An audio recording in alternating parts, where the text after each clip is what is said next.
Magandang umaga, mga bata! Ako po si Teacher Alray. Ako naman si Teacher Margie. Ako naman si Teacher Cyrus. Ako naman si Teacher Arian. Ako naman si Teacher Olive. At ngayon ay tatalakayin natin ang panahon sa Pilipinas. Paano nakakaapekto ang lokasyong bisina ng Pilipinas sa ating panahon?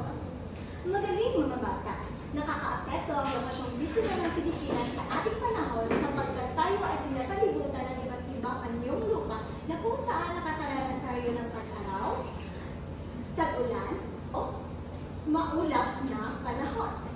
Ngayon, dumako tayo sa ikalawang aktibidad na kung saan susuriin natin ang inyong mga nalalaman sa pamamagitan ng tag-init o tag-ulan. Narito ang ating panuto. Kumuha ng isang bagay mula sa kahon. Tukuyin ito ay ginagamit sa panahon ng tag-init o tag-ulan. Ilagay ito sa tamang kahon na may label na tag-init o tag-ulan. Ulitin ang proseso hanggang mailagay ang lahat ng bagay sa tamang kahon. Mga bata, kayo ba ay handa na para sa ating aktibidad? Ngayon, maaari na kayo kumuha ng mga bagay mula sa kahon at ilagay ito kung ito ay ginagamit sa tag-init o tag-ulan. In count of 3, 1, 2, 3.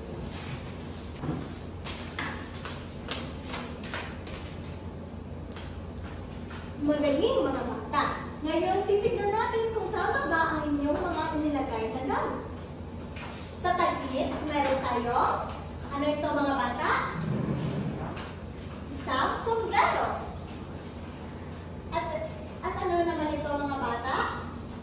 Ito ay ginagamit natin upang matakpan at hindi sumakit ang ating mga mata sa sikat ng araw. Tingnan naman natin ang sa tag-ulan. Ano ang kagamitang ginagamit natin tuwing tag-ulan? Ito ay ang jacket o kapote na kung saan binibigyan tayo ng init o sinusurprise nito ang kalamigang dala ng tag-ulan. At ikalawa, meron tayo payo na kung saan pinagtataktahan tayo upang hindi mabasa sa ulan. Magaling mga bata! At sa ngayon, tayo ay dumako na sa ikalawang aktibidad na tatawagin natin panoorin mo, na ito ay ipapahayag ni Sir Cyrus. Maraming salamat, Teacher Margie. At ngayon naman, mga bata, tayo ay manonood ng isang palabas na konektado sa ating topiko. Si Sol ay isang estudyante na pumunta sa paaralan sa isang liwanag at maaraw na umaga. Pagdating ng hapon habang siya ay pauwi, biglang pumatak ang ulan at wala siyang dalang payong. Mabuti na lamang ay nakita siya ng kanyang kaklasik si Jay at pinayungan siya nito. Naunawaan ba ang ating palabas na pinanood? Kung oo, sasagutan natin ang mga tanong na susunod. Ano ang panahon nang nagpunta si Sol sa paaralan? Maaraw ba o maulan? Ulit, ano ang panahon nang nagpunta si Sol sa paaralan? Maaraw ba o maulan? Magaling! So, ang susunod na tanong ay, ano naman ang panahon nang pauwi na si Sol? Maaraw ba o maulan? Ulit, ano ba ang panahon nang pauwi na si Sol? Maaraw ba o maulan? Magaling! Ang panahon bang iyon ay nagbago kaagad? Paano? Ang panahon bang iyon ay nagbago kaagad? Paano? Magaling! Ano ang ginawa ni Sol sa pagbabagong nangyari? Ulit, ano ang ginawa ni Sol sa pagbabagong nangyari? Magaling! Ano ang dalawang uri ng panahon na nabanggit sa kwento? Ulit, ano ang dalawang uri ng panahon na nabanggit sa kwento? Magaling. Ngayon ay magtatalakay tayo tungkol sa panahon sa Pilipinas. Ano nga ba ang ibig sabihin ng salitang panahon? Ang panahon o sa wikang Ingles ay weather. Ito ay ang kondisyon ng atmosfera sa isang lugar sa maikling panahon, karaniwang araw o linggo. May iba't ibang sanhi ng pagbabago ng ating panahon, ang lakas at ang direksyong pinanggagalingan ng hangin dumaraan sa bansa. Mayroon itong dalawa, ang hanging habagat at ang hanging amihan. Ano nga ba ang ibig sabihin ng bawat salitang ito, ang pagkakaiba nito at pagkakapareho ng mga hangin ito? Ang hanging habagat ay nagdadala ng mainit at moist na hangin mula sa Indian Ocean. Matitindi at mabibigat na pag-ulan ang dala nito.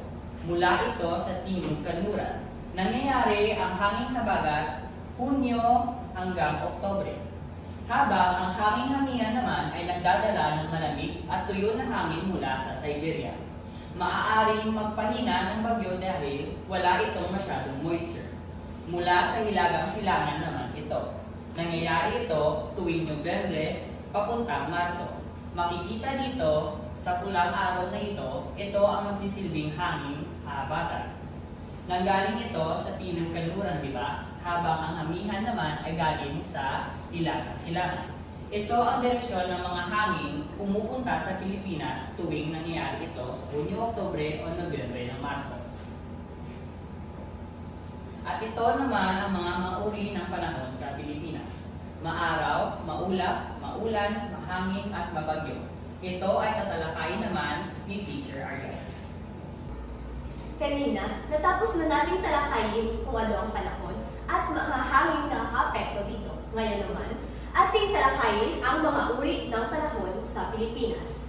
Una, maaraw, maulap, maulan, mahangin, mabagyo. Una, maaraw. Walang ulap o kaunti lamang ang mga ulap. Ang araw ay maliwanag at walang ulan. Ngayon, panoorin natin ang video tungkol sa maaraw na panahon. Maaraw na panahon. Kapag maaraw ang panahon, mataas ang sikat ng araw at may kainitan.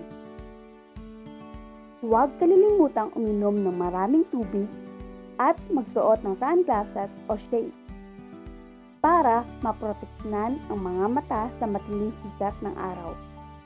Maganda rin na payong para maproteksyonan ang balat. Ngayon, meron akong katanungan sa inyo. Ano ang mga pwedeng gawin kapag maaraw ang panahon? Alright. Pwede po tayo mag-picnic sa labas.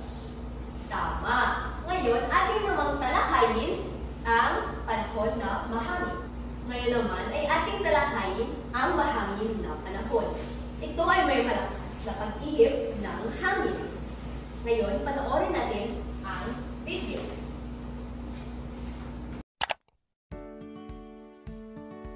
Mahanging panahon. Kapag mahangin ang panahon, mapapansin na may kalakasan ang ihip ng hangin. Magandang panahon ito para magpalipad ng saranggola. Ano ang nararamdaman mo kapag mahangin ang panahon? Olive! Mahangin po at medyo malamig ang hangin. Okay, salamat, Olive. Ngayon naman ay dumako tayo sa maulap na panahon. Ang maulap na panahon ay may maraming ulap sa kalangitan, ngunit walang ulan. Ngayon, panoorin natin ang video tungkol sa maulap na panahon. Maulap na panahon. Kung maulap ang panahon, mapapansin na puno ng ulap ang kalangitan. At bahagyang natatakpan nito ang araw. Magandang panahon ito para yayain ang inyong mga kaibigan para maglaro. Ano ang itsura ng kalangitan kapag maulap ang panahon? Sa Cyrus? Ang itsura ng kalangitan kapag maulan o panahon ay napakaraming ulap ngunit walang ulan. Yes, salamat Cyrus. Ang sagot mo ay tama. Ngayon naman ay dumako tayo sa maulan na panahon. Sa maulan na panahon, ang kalangitan ay madilim at may patuloy o malakas na pag-ulan.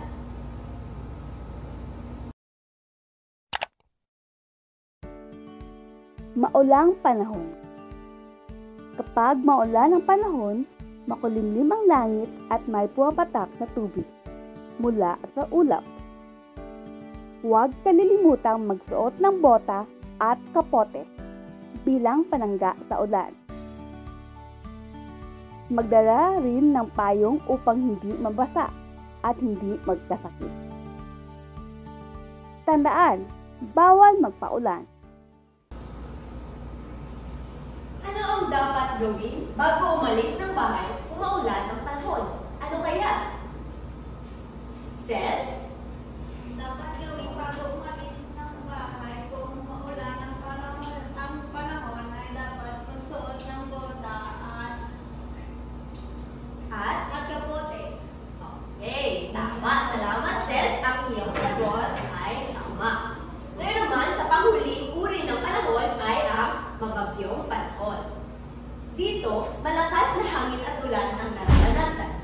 Kadalasan may kasamang kulong at kidlat. Panoorin natin ang video tungkol sa mabagyong panahon. Bumabagyong panahon. Kapag bumabagyo, madilim ang paligid. Malakas ang hangin at ulan. Kadalasan, ito ay may kasamang kulog at kidlat. Magandang panahon ito para manatili sa loob ng bahay. Tumulong sa mga gawain at magbasa ng libro at sagutan ang mga takdang aralin. Tandaan, kapag bumabagyo, huwag nang lumabas ng bahay para magligtas. Ano ang dapat gawin upang manatiling ligtas kapag may bagyo? Ano kaya ang mga dapat gawin? Sara? Magdasal.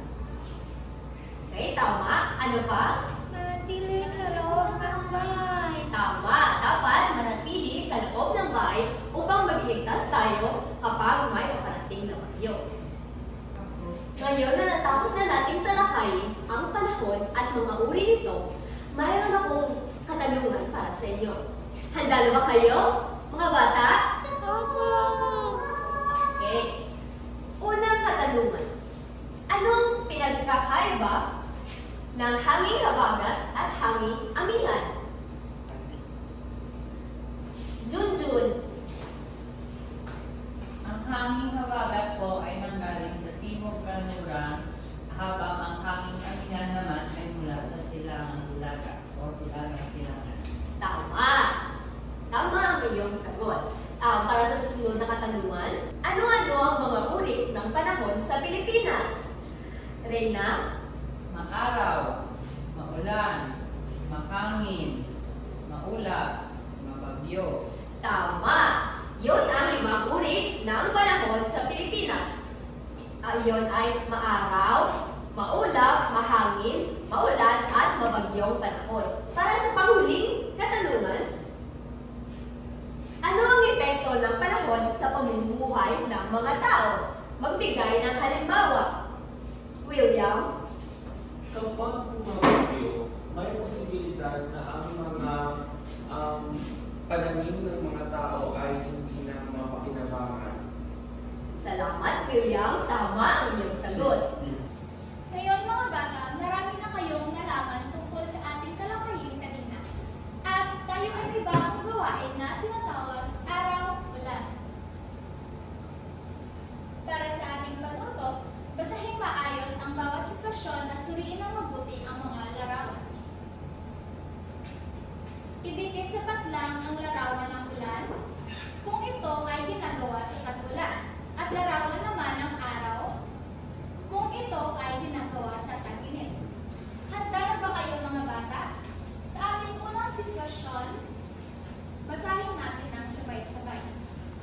Si Jimon ay uminom ng sa malamig upang mapawi ang kanyang unang uhaw.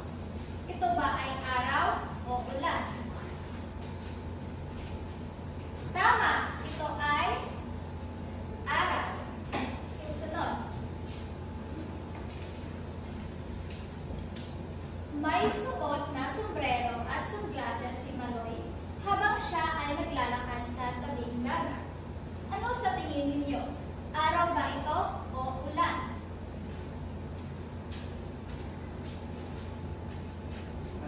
Magaling! Ito ay araw. Ang ikatlong sitwasyon natin ay si nanay ay nagluto ng sabaw upang magbigay ng ginhawa sa malamig na panahon. Ang sitwasyong ito ba ay araw o ulan? Magaling! Ito ay ulan. Ikaapat, si Mika ay nagsuot ng kapote at bota bago pumasok sa paaralan. Ito ba ay araw o ulan? Magaling! Yan ay ulan. At ang panghuli nating sitwasyon ay kumain si Sheena ng sorbetes upang maibsan ang init ng kanyang nararamdaman. Ito ba ay pang-araw o ulan? Araw. Magaling! Ito ay pang-araw. Ngayon ay sagutan ninyo ang lahat ng ating tanong. Tayo ay may isa pang gawain na concept map or panahon sa Pilipinas. Upang mas malinaw ang inyong kaalaman tungkol sa mga panahon sa Pilipinas, kayo ay gagawa ng isang concept map. Ito ang halimbawa ng concept map. Ito ang dapat na nilalaman ng inyong concept map. Una, kahulugan ng panahon. Pangalawa, mga uri ng panahon sa Pilipinas. Pangatlo, mga sadik na nakapag-aapekto sa panahon sa Pilipinas. Halimbawa, hanging habagat at hanging amihan. Ito naman ang rubric sa pagmamarka ng concept map. Nandito ang mga criteria. Ang una ay kapag napakahusay ka sa kompletong impormasyon, nakalagay na kompleto ang tama ng iyong konsepto at ganun din sa mga ibang lugar. Narito ang template kung saan nyo ilalagay ang inyong takdang aralin. Sa unang bahagi, nakalagay ang petsa. Unang araw, ikalawang araw, at ikatlong araw. Sa pangalawang lugar naman ay ang oras ng obserbasyon. Halimbawa, noong unang araw, ang oras ng obserbasyon mo ay 9 AM. Yung bahagi naman, ilalagay nyo ang lagay ng panahon. Maaraw ba o maulan? Dito nyo yan ilalagay. Sa ikaapat naman ay ang temperatura. Ano ang temperaturang iyong naramdaman nung araw na iyon? Maaari mong tanungin ang iyong nanay o tatay o tingnan ang iyong cellphone kasi nakalagay yan doon. At doon naman sa panghuling lugar, ilalagay mo ang epekto sa gawain. Dahil mainit ang maaraw ang panahon, ano ang naging epekto nito sa gawain ninyo sa bahay? Naunawaan ba? Maraming salamat mga bata! Muli, ako si Teacher Alray. Ako naman si Teacher Margie. Ako ulit si Teacher Cyrus. Ako naman si Teacher Ariel. Ako naman si Teacher Olive. At naway may natutunan kayo ngayong araw. Hanggang sa muli, paalam!